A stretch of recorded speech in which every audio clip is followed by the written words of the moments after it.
They say America's wilderness hides more than just animals. In the hollows of the Appalachian Mountains, where sunlight barely pierces the trees and silence weighs heavier than stone, there lived a clan unlike any other. For generations, they shut themselves away from the world. No neighbors, no outsiders, no fresh blood. Their family tree stopped growing outward and began curling back on itself, twisting into something almost unrecognizable. Imagine stumbling upon their settlement. Sagging cabins half swallowed by vines, smoke curling from chimneys, and figures moving in the shadows with eyes that don't quite meet yours.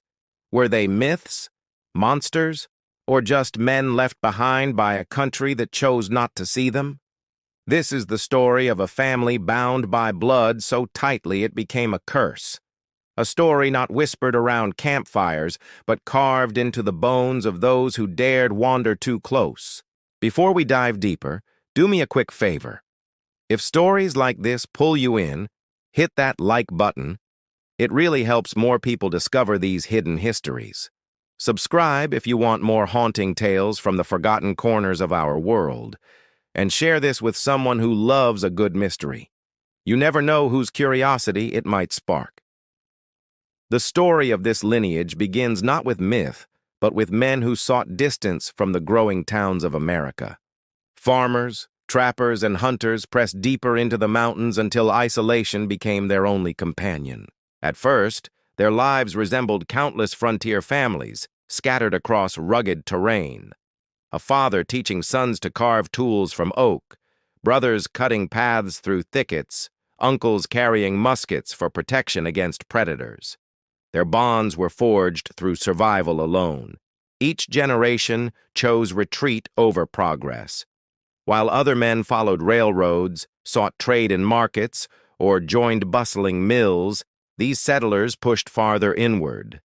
Their names slowly disappeared from ledgers, their presence fading into forest silence. The lineage thinned as choices hardened. Outsiders stopped visiting, marriages ceased, and the simple handshake between neighboring men became a rarity. Instead, sons grew into fathers within the same hollow, repeating lives their grandfathers once lived without alteration. Cabins leaned under the weight of vines and rain. Inside, smoke stung the eyes of boys who learned to split logs before they could speak properly. Work replaced schooling, and the forest shaped their every breath. When wanderers glimpsed them, they described figures with wary eyes and hunched shoulders, moving through brush like shadows. Men who rarely spoke more than clipped words, and when they did, their accents bent strangely. Newspapers from nearby counties occasionally printed fragments, a man buying flour with coins too old to circulate, another appearing once a year to trade skins for salt, then disappearing back into valleys no road reached. Authorities noticed names missing from census reports, but explanations never went deeper than families moved west. In truth, these men had stopped moving at all, building generations on soil that swallowed them whole. Brothers lived beside brothers, cousins beside cousins. Without outsiders, the family tree looped inward. Births were celebrated in silence, recorded nowhere but in memory. Over decades, their surname became legend, whispered more than spoken aloud.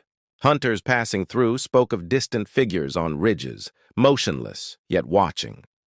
Some claimed their eyes glowed unnaturally in moonlight, though more likely fear painted ordinary men into creatures of unease. Cabins clustered tight, roofs patched with bark, walls blackened by smoke. Inside, men huddled near fire, whispering in a fractured dialect. Words drawn from English, reshaped by decades of mishearing, formed a tongue strangers could not follow. Boys born into this hollow never saw classrooms or towns. They learned instead from fathers and uncles how to trap foxes, mend roofs, or carve snares. Knowledge passed like worn tools, handled until edges dulled. Their world shrank with each decade. Where once ancestors traveled to markets, Later generations walked only to streams or thickets.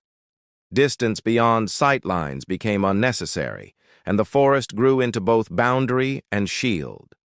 Isolation reshaped appearance as well as language.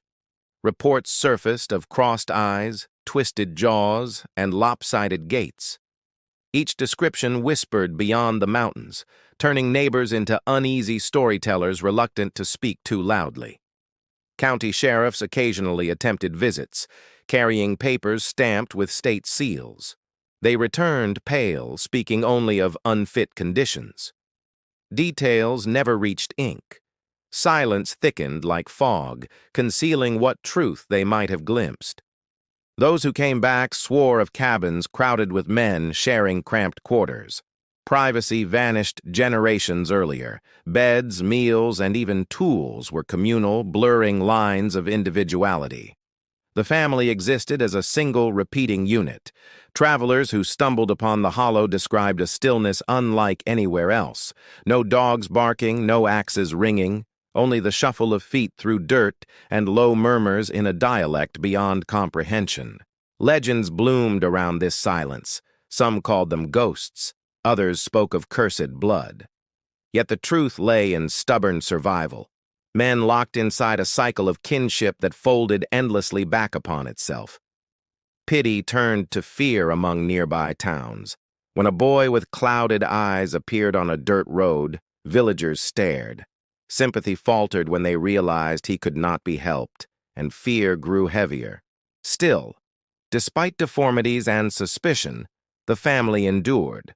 Fires burned each winter, hunts filled larders, and boys grew into men repeating the same weary rituals. Their hollow became less a home than a cage. What startled outsiders most were not grotesque rumors, but ordinary fragments of life. A pot simmering endlessly, a tattered Bible unopened, a shelf lined with cracked tools. Ordinary objects carrying the weight of decay. Survivors, not monsters, yet appearances frightened strangers into silence. The men themselves believed no world existed beyond their cabins.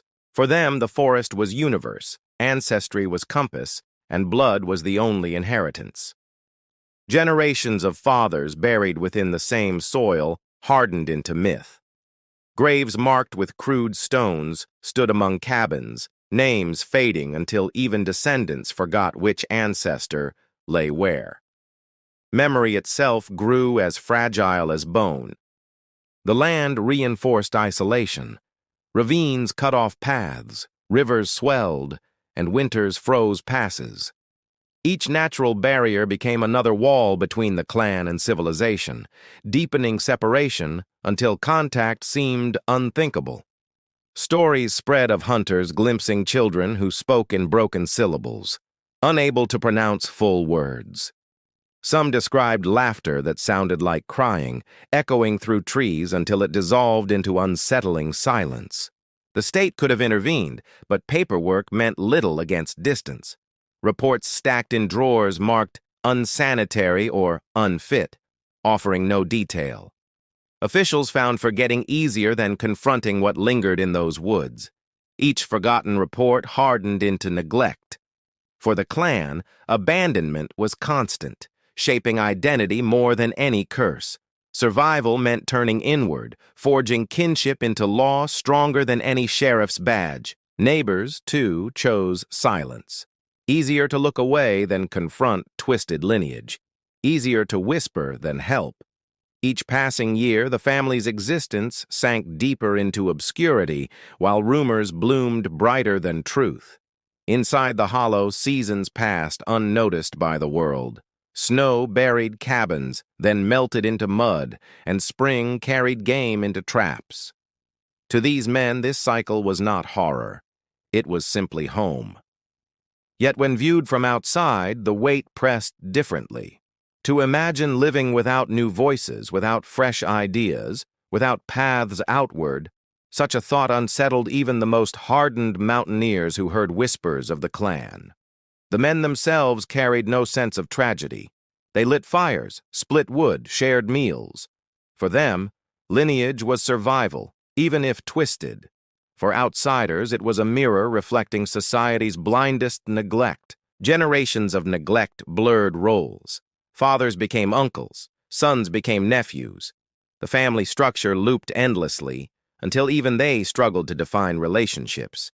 Bloodlines tangled into knots impossible for strangers to untie. The most haunting element was how ordinary survival appeared. No grand drama, no violent spectacles, only slow decay of contact. A family turning inward until they no longer knew the world beyond their hollow. When wanderers stumbled close, they often fled rather than linger. A cluster of men staring without words unnerved even seasoned hunters. The stillness felt heavier than danger, as though humanity itself had shifted. Despite rumors of deformities, the greater truth lay in abandonment. These were not creatures born of myth, but men forged by circumstance, by the refusal of neighbors, sheriffs, and states to intervene when needed. Each year layered silence upon silence, until their presence faded into legend. But inside cabins, fires still burned, boys still grew. The cycle remained unbroken, each generation folding inward, unseen by a world that forgot them. The tragedy of this vanishing lineage was not simply twisted blood, but the reflection it cast upon society. A nation boasting progress had abandoned its own, allowing a family to vanish into shadows of neglect. Their story endures because it asks a haunting question. How could men living within sight of towns, within reach of roads, remain unseen for so long? The answer is silence, chosen by them and by us. The hollow swallowed their names, but memory lingers in whispers and fragments. Their cabins rot, their dialect dissolves, yet the question of their abandonment remains, heavy as stone, echoing through every forgotten valley of Appalachia. Cabins sat low against the earth, built from rough logs cut by generations of men who knew only the strength of their arms and the patience of sharpening tools worn thin by years. Inside those cabins, firelight flickered against walls stained by smoke. Men gathered around crude tables, bowls filled with beans stretched over days. Meals were shared silently, broken only by muttered words in fractured tones. Privacy had no meaning in their world. Sons, brothers, and fathers slept in cramped quarters, bodies pressed close against the cold. Every cough, every restless turn in the night became part of communal existence. Language shifted strangely in the hollow. Words bent by decades of mishearing twisted into a dialect outsiders could not follow. To the clan, it was natural speech. To visitors, it sounded like broken murmurs. Boys were raised without lessons from books. Instead, fathers and uncles taught them how to hunt, trap, and survive. Literacy never touched their cabins, but skill with snares and axes defined their value. When winters settled hard, the hollow turned brutal. Smoke clogged rooms as wood fires burned endlessly. Frost crept through gaps in walls, and men endured nights huddled together, relying only on shared warmth to survive. Daily labor began before dawn. Men rose to cut wood, mend traps, and patch sagging roofs. Survival meant routine, not ambition. Each task repeated endlessly, passing unchanged from one generation's hands to the next. For them, life was not measured in years, but in seasons. Spring brought game, summer offered wild growth, autumn prepared them for scarcity, and winter tested every bond forged by blood and survival alone. The cabins carried scents that outsiders could not forget. Smoke clung to everything, mingled with sweat and unwashed clothes. The air was heavy with closeness, bodies living together too tightly for comfort or distance. Visitors described a silence deeper than wilderness itself. Even among men gathered in groups, words were sparse. Glances replaced speech, gestures carried meaning. Communication grew more physical than verbal, shaped by necessity and habit. Tools were passed from father to son, their handles smoothed by decades of hands. A single axe might outlive generations, its blade sharpened again and again until steel itself seemed to hold memory. In the absence of outsiders, stories became inward. Men repeated tales of ancestors carving paths into wilderness, of grandfathers who built the first cabin, of brothers who hunted bears when the forest still felt untamed. Rituals emerged in small, quiet ways. Lighting a fire with flint carried pride. Sharing the first catch of the season was ceremony. These customs filled gaps left by the absence of religion or school. Children were raised not as individuals, but as part of the clan's whole. Brothers learned to carry wood as soon as they could walk, their backs bent early beneath burdens of survival. The hollow echoed with sounds of chopping wood, scraping hides, and the thud of traps closing. These noises replaced laughter or song, forming the soundtrack of a life stripped to endurance alone. Though deformities drew whispers beyond the mountains, within the hollow such differences were accepted silently. Crossed eyes, twisted limbs, or slurred speech did not bring shame.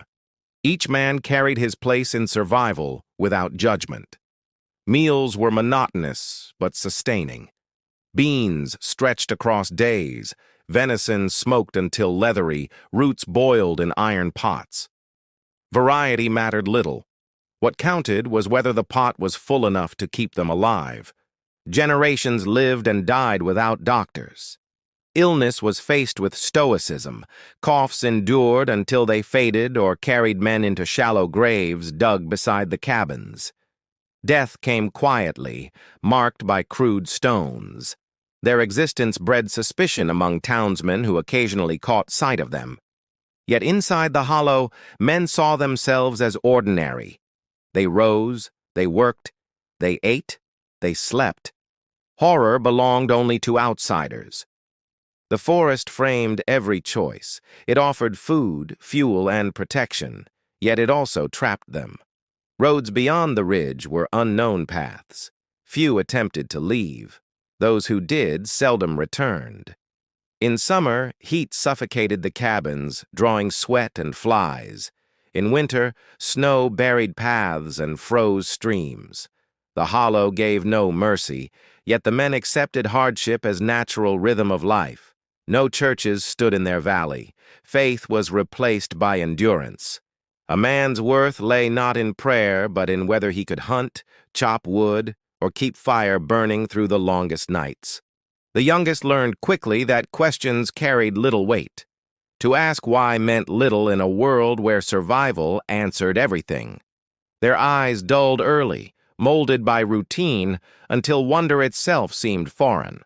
Objects outsiders would discard became treasures. Rusted cans repurposed as pots, scraps of cloth sewn into blankets, broken tools reworked endlessly. In the hollow, nothing was wasted because nothing could be easily replaced. Fires burned day and night. Ash clung to skin and hair, filling lungs with grit. Outsiders coughed when stepping inside. For the men who lived there, it was the scent of permanence. The forest swallowed sound, making even footsteps strange. Men moving through trees seemed to vanish, their bodies absorbed by shadows. This stillness unnerved strangers, who swore the clan moved like spirits carved from bark.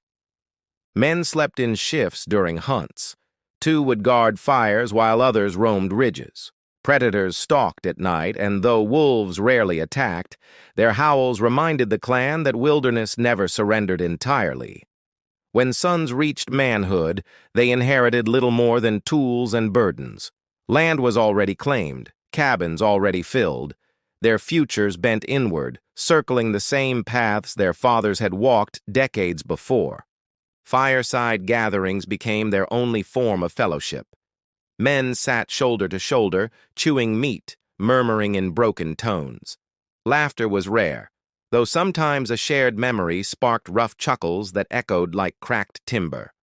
Outsiders pitied them, then feared them. But within the hollow, no man pitied himself.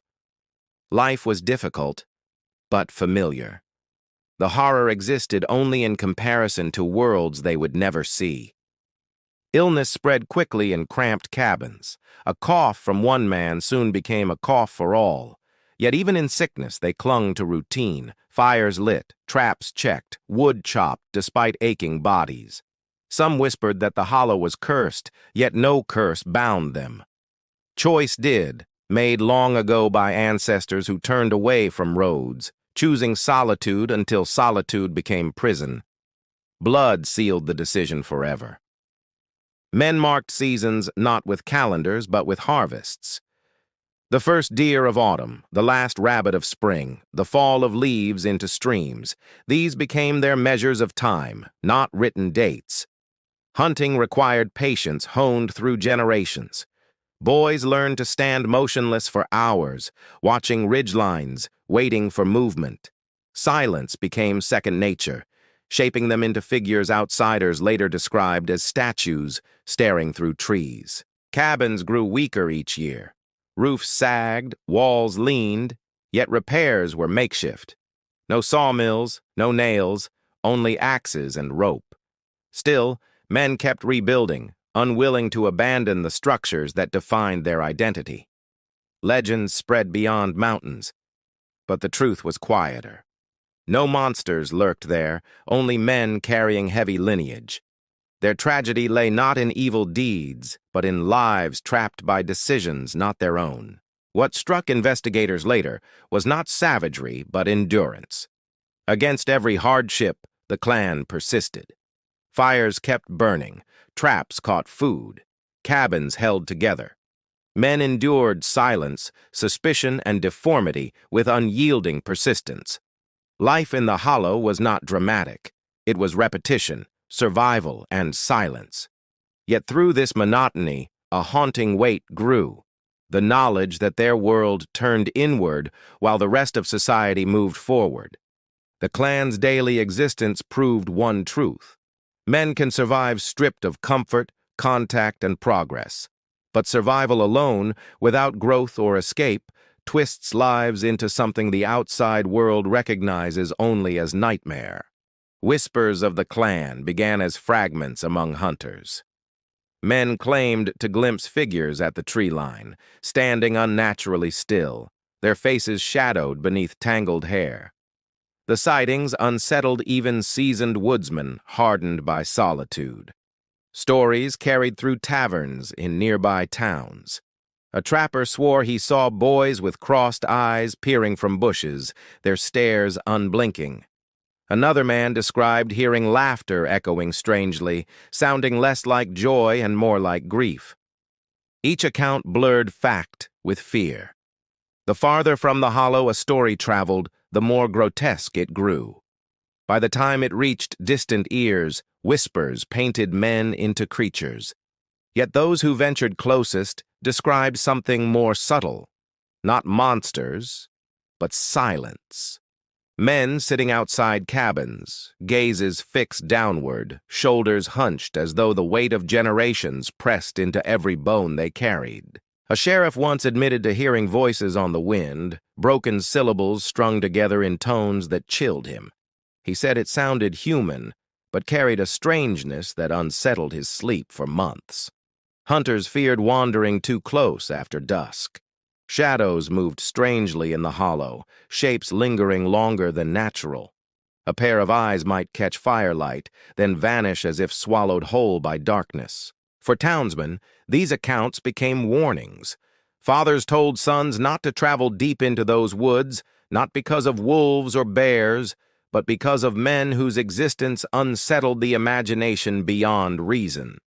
Still, curiosity drew some closer. One wanderer recalled stumbling upon a clearing where cabins leaned together. He froze when men emerged silently, their stares blank yet piercing, watching him until fear forced retreat.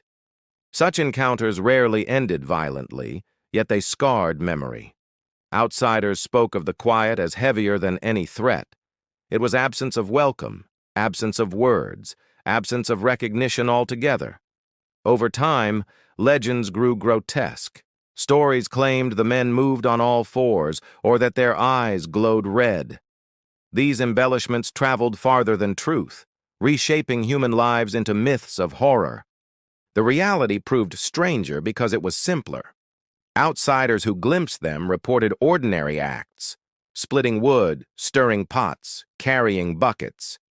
Yet something in posture, in silence, made the ordinary feel disturbingly alien. Rumors claimed the hollow was cursed. Men whispered that entering meant being marked forever. A hunter swore he felt watched for weeks after stumbling too close, as though unseen eyes followed his steps. Even officials carried unease. Welfare agents trekked into the woods, then returned tight-lipped. Reports used words like unsanitary or unfit, never details. Their reluctance to speak only deepened suspicion among neighbors hungry for explanation. The dialect itself became legendary. Men who overheard fragments described it as broken, half English, half indecipherable. Some believed it was secret language. Others thought it proof of madness. The truth was generations of isolation bending words. In taverns, men swapped tales of strange figures crouched in trees, watching silently. Some described hearing sticks break where no deer stood. These stories stitched together into warnings repeated by fathers to sons. As decades passed, absence became as haunting as sightings. The fact that no one truly knew them, that no one entered freely, made imagination fill gaps with terrors larger than reality itself. One hiker recalled seeing boys with blank expressions, their eyes unfocused, standing motionless beside a stream. He fled without speaking, later admitting the stillness disturbed him more than any wild animal ever had. Every encounter shared one theme: silence heavier than words. Men who glimpsed the clan rarely heard conversation, only fragments of sound, half-formed syllables, or murmurs that dissolved before meaning could take shape. Legends painted them as violent, yet records revealed otherwise. Rare confrontations ended with outsiders fleeing while the clan simply watched. The horror grew not from action, but from their refusal to bridge distance with words. Hunters often swore the forest itself felt different near the hollow. Air grew dense, birds quieted, and time slowed. Whether real or imagined, the perception spread, further shaping the legend into myth. The clan became warning and fascination alike. Men bragged of venturing close, though most never dared. Only those who accidentally stumbled near could describe the chilling quiet that defined every moment. One report told of cabins surrounded by men moving strangely, their steps uneven. An investigator wrote that their bodies carried odd rhythms, as if generations of hardship etched imbalance into bone itself. These accounts drifted into newspapers occasionally, but always buried deep, treated as curiosities. The wider world skimmed past them, uninterested in strange mountain folk whose existence seemed more legend than pressing reality. Yet whispers endured. Hunters returned pale, trappers refused certain routes, and sheriffs avoided the hollow unless forced. Fear lingered longer than memory, feeding tales that spread further with every retelling across county lines. For the men themselves, whispers mattered little. They continued splitting wood, tending fires, mending traps. Legends beyond ridges never reached them. Survival filled their days, while the world outside invented creatures of nightmare. Still, myths carried power. Outsiders avoided their land, leaving the clan even more sealed off. Ironically, fear ensured their isolation continued unbroken, making the whispers both shield and prison at the same time. Generations passed, each rumor replaced by new sightings. A boy glimpsed darting through trees, a man with slanted eyes watching silently from a ridge, a cluster gathered around a fire that glowed like embers. The repetition of encounters etched the clan into folklore. No campfire gathering passed without mention.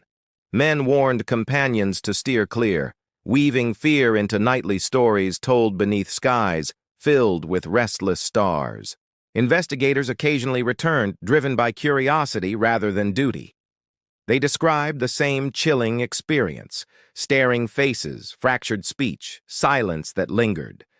None claimed violence, yet all admitted the encounters left marks on their spirit. In towns, the clan became symbol of abandonment. Some saw them as monsters, others saw them as victims of neglect. Both views carried weight, but neither altered the fact they remained unseen, untouched. When men spoke of them decades later, their voices lowered. Whispers carried through generations as warnings, shaping a legend rooted not in malice, but in the unsettling image of forgotten men living apart.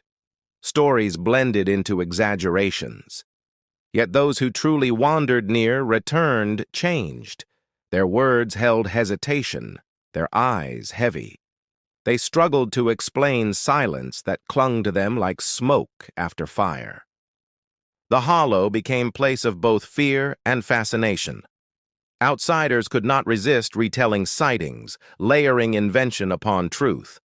But beneath exaggerations lay one haunting constant: men surviving unseen, their silence louder than any myth. Those whispers shaped more than reputation.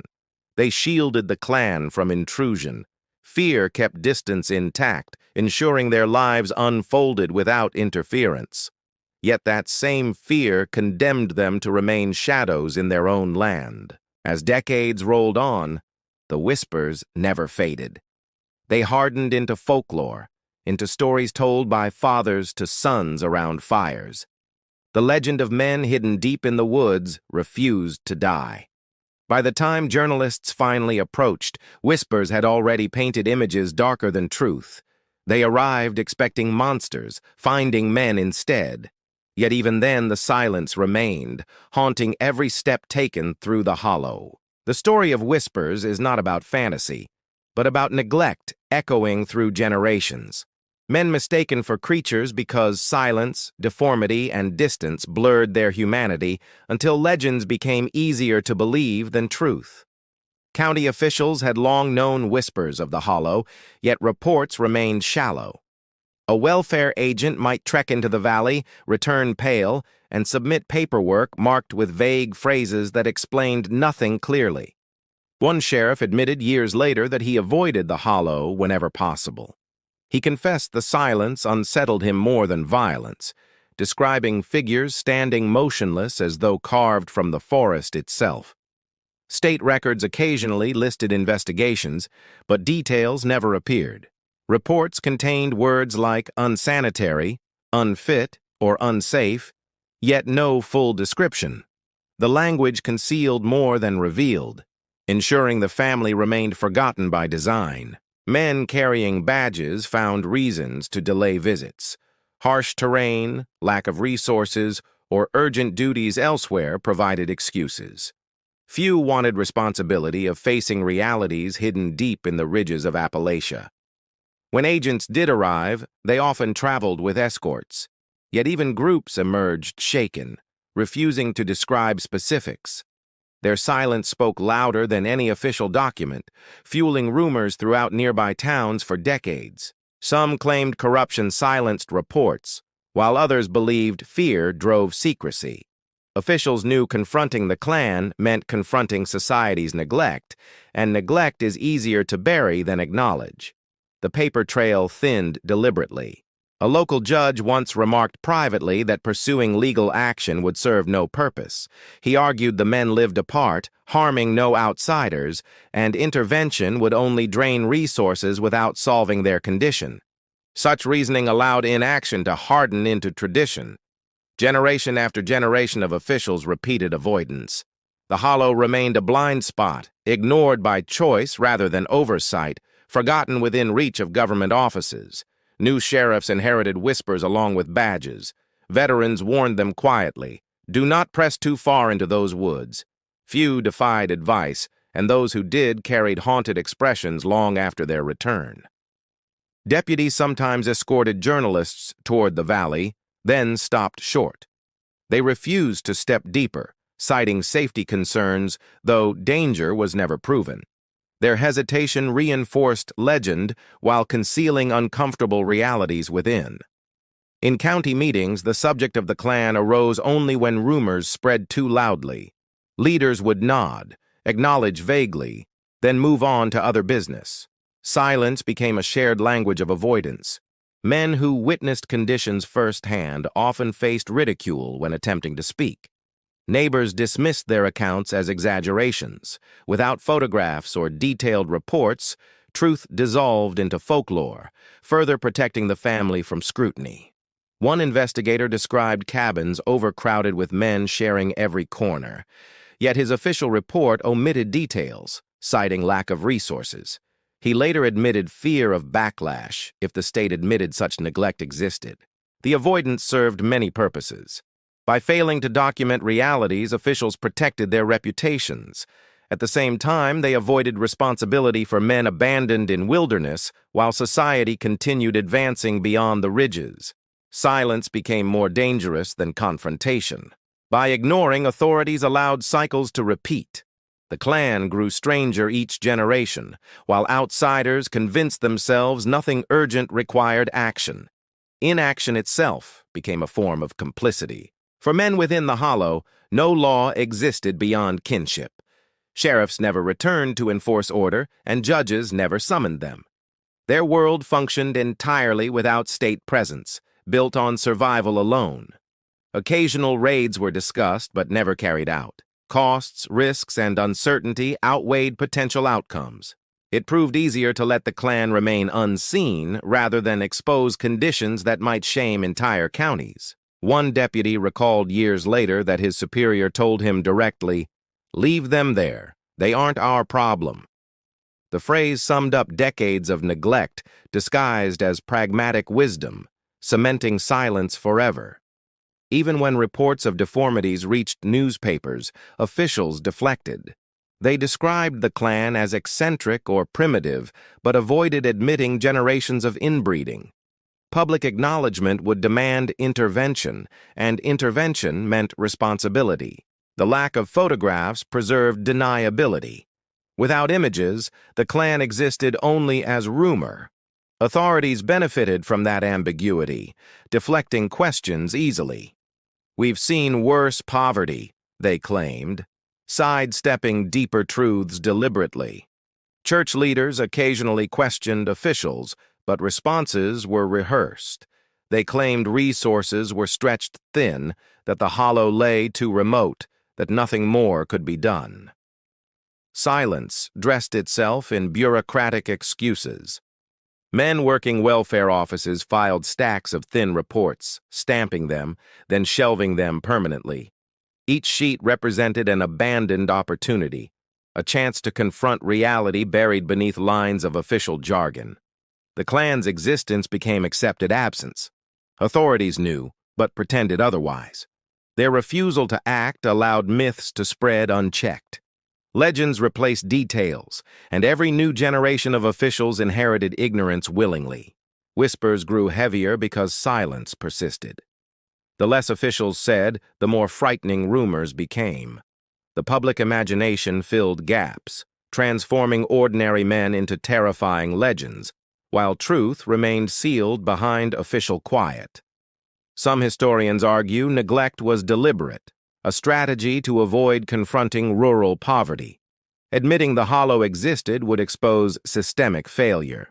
Easier to let whispers continue than acknowledge government abandonment clearly. Deputies who retired often carried secrets with them. Some muttered hints, others refused altogether. Their silence preserved both their pride and the county's reputation, even as it condemned the clan to continued invisibility. When occasional outsiders pressed, demanding action, authorities reassured them. "We're aware. We've looked," they said, yet no evidence surfaced. The hollow remained untouched, shielded not by wilderness but by deliberate absence of will. The clan never asked for help because none believed help possible. Generations passed without contact, and attempts to bridge gap dissolved quickly. With no pressure, officials embraced easier path of forgetting again. Fear of ridicule shaped silence as much as fear of truth. Men who described conditions sounded unbelievable. Few wanted to risk reputations by admitting they had witnessed families surviving in such decay. Thus, the hollow became invisible by choice. Officials, sheriffs, judges, and agents looked away together. Their collective refusal created shadowed space where a family survived unnoticed, protected by bureaucracy as much as wilderness. In truth, law did not fail, it refused. Every document marked unfit without detail was an act of dismissal. Each silence chosen over explanation was complicity disguised as professionalism, neglect written into official history. The tragedy lies in what could have been. Intervention early might have offered education, medicine, or escape. Instead, silence stretched decades, turning opportunity into impossibility, leaving the clan sealed within their endless cycle. As years passed, public interest rose and faded in cycles. Each new rumor stirred questions, each official deflected again. The routine of denial hardened until truth itself seemed unnecessary to acknowledge. When exposure finally came, it shocked the world. But the greater shock lay in realizing how long authorities had known. Silence had not been ignorance, but deliberate blindness stretched across generations of men.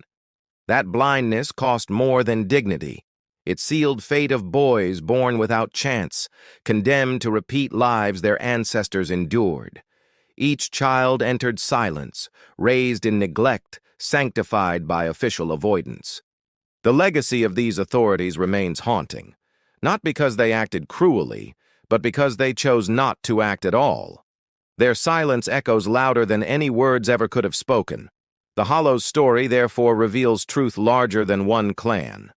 It shows what happens when institutions avoid responsibility, when silence becomes tradition, and when men entrusted with duty decide forgetting is easiest choice. By the time silence broke, the damage was already permanent.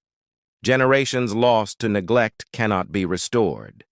The clan stood as testament not only to isolation, but to authorities who chose blindness willingly. When outsiders finally stepped deep into the Hollow, they expected myth. Yet what they found unsettled them beyond imagination. Cabins sagged beneath weight of years, and men stared blankly, their silence heavier than accusation. Journalists arrived with cameras, their lenses capturing faces long hidden. Images showed men with crossed eyes, twisted limbs, and vacant stares. No longer whispers, their existence became evidence, undeniable proof of neglect. Television broadcasts spread photographs quickly. Viewers across the nation stared, unsure whether to pity or recoil. To some, the men appeared monstrous. To others, they appeared broken survivors abandoned by their country. Reporters described cabins crowded with bodies, smoke-stained walls, and silence fractured only by half-formed syllables. Audiences shuddered, realizing these conditions existed not overseas, but within their own borders, concealed for generations in Appalachian ridges. The first wave of exposure carried fascination more than compassion. Newspapers printed close-ups, treating men like spectacles. Readers devoured stories, but rarely questioned why authorities had permitted such isolation to endure so long. Investigators wrote of sons who were also nephews, of uncles who were simultaneously fathers. Bloodlines twisted inward, confusing even the men themselves. Family connections dissolved into knots impossible for outsiders to untangle. Children raised in silence stood mute before cameras. Some stared without focus, others muttered words incomprehensible. To the world, these images embodied nightmare. To the clan, they represented ordinary life continuing without interruption. Exposure stripped away privacy completely. Strangers who had never entered the Hollow debated their lives, speculating wildly. Men became symbols in arguments about poverty, neglect, and shame, reduced to examples rather than people. Authorities scrambled when confronted with evidence. For decades, they had dismissed reports as rumor. Now, photographs forced admissions. The clan's existence could no longer be denied, their suffering displayed across newspapers and screens. Journalists lingered in the Hollow, treating each detail as revelation. They described men sleeping in piles, cooking meager meals, and speaking in fractured dialects. Audiences read with horror, unaware how silence shaped everything. Some children were removed, carried away into schools or foster care. Officials claimed intervention would break the cycle. Yet separation carved wounds deeper, leaving boys torn between roots they knew and worlds unfamiliar. Those who left often struggled. Accustomed to silence, they found themselves overwhelmed by noise, language, and expectations. Some adapted, though scars endured. Others drifted back, unable to sever ties bound in blood. Public fascination burned intensely, but briefly. For weeks, headlines screamed about the Inbred clan. But curiosity faded quickly. Soon, attention turned elsewhere, leaving the hollow exposed, but still without meaningful long-term help. The men themselves reacted with confusion. They had survived generations unseen, then suddenly found their faces in newspapers. Cameras intruded upon spaces once private, turning survival into spectacle consumed by millions. Journalists described haunting images of fires flickering against eyes that darted in different directions. They noted uneven walks, twisted spines, and fractured speech.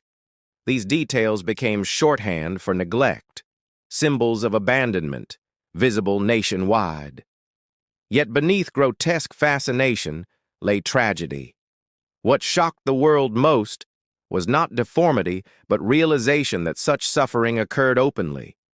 Roads ran nearby, towns lay within reach, yet no one intervened for generations. Neighbors who once whispered now claimed ignorance. Some swore they had no idea conditions were so severe. Others admitted they chose not to look, preferring silence to confrontation with uncomfortable truths.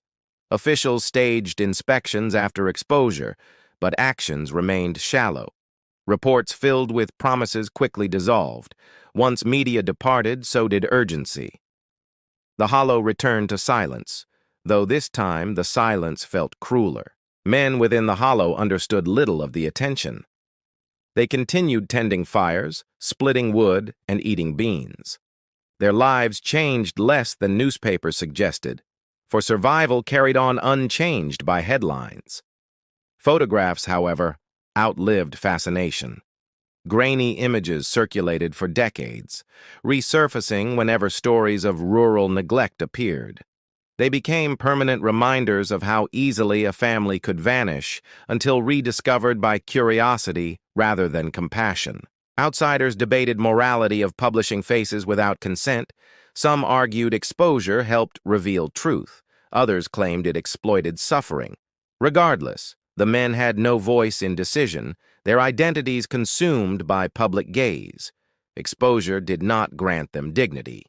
Instead, it magnified distance between their lives and those who watched.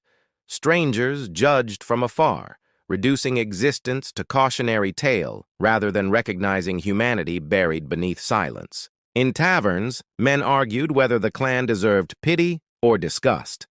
For some, they embodied America's failures. For others, they symbolized degradation beyond help. Rarely did conversations consider them as individuals with needs. Historians later noted the spectacle reflected society's hunger for sensationalism. Reporters sold stories with lurid language, magnifying deformity while ignoring systemic neglect. The clan became headline fodder, exploited for shock rather than helped. Boys pulled from the hollow endured ridicule in schools. Their speech, their mannerisms, their unfamiliarity with customs marked them as different. Some fought to adapt. Others withdrew, carrying shame alongside scars of removal. Men who remained endured stares from outsiders who ventured close after headlines. Hunters now looked not with curiosity, but with revulsion. Rumors hardened, fueled by exposure that reduced complex survival into grotesque imagery. A single photograph captured national imagination. A group of brothers with vacant stares, faces blurred by bloodline. Published without context, it transformed men into symbols of degeneration, erasing the years of abandonment behind it. The clan never sought this spotlight. They had lived in silence, and silence sustained them. Exposure shattered that fragile balance, replacing shadows with scrutiny harsher than any winter endured within their valley. Journalists eventually left, cameras carried away, and headlines faded. Yet the hollow remained. Cabins still leaned, fires still smoked, men still survived. Only now, they lived with burden of recognition turned spectacle. Historians argue the greatest cruelty was not neglect itself, but abandonment repeated. First abandoned in silence, then abandoned after exposure. Once fascination faded, little changed. The men were left behind again, twice forgotten. Children who escaped carried dual burdens, roots tied to hollow and scars inflicted by ridicule. Some never reconciled identities, caught between shame and longing. Their struggle embodied consequences of exposure without meaningful support. Those who remained carried on quietly. They patched roofs, mended traps, and endured winters. The cycle bent slightly under scrutiny, but never fully broke. Isolation remained core, shaping every breath drawn in the hollow. Public memory faded quickly, replaced by newer scandals. But in valleys near the hollow, whispers persisted. Hunters still spoke of men staring silently. The difference was now they had photographs proving truth. The clan's name became shorthand for neglect. Whenever discussions arose about rural poverty, their faces resurfaced. Yet rarely did these debates lead to action. Instead, their suffering became convenient example, stripped of individuality. Exposure revealed not monsters, but men. Yet by framing them as spectacle, society failed again. Fascination without empathy branded them, leaving scars deeper than isolation ever carved. Neglect continued beneath harsh light of scrutiny. For the men themselves, days remained unchanged. They rose, they worked, they ate. Newspapers may have carried their images, but inside cabins life continued as it always had, silent, repetitive, and bound by blood. Exposure, therefore, marked not a rescue, but another chapter of abandonment. The world stared briefly, then looked away.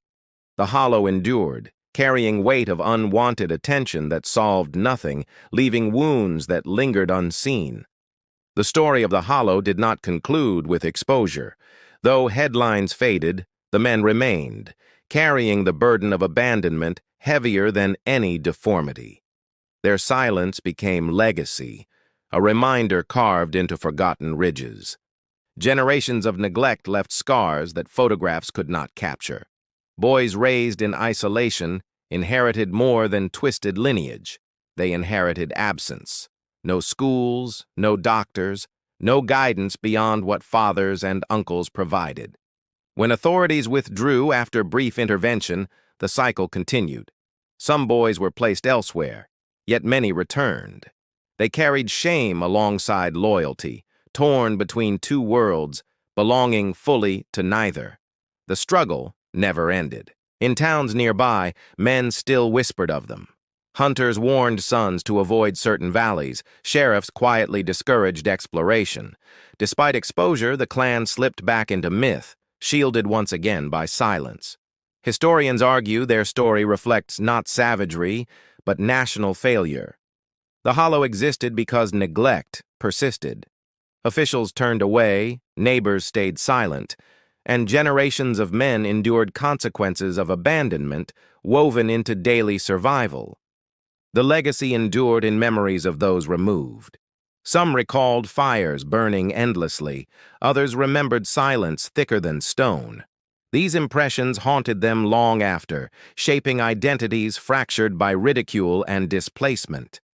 Those who remained carried traditions forward. They split wood, mended roofs, and hunted ridges. Though awareness spread nationally, their lives altered little. Exposure shifted perception outside, but inside, routines endured with unyielding repetition. The tragedy lies not in deformities, but in choices denied.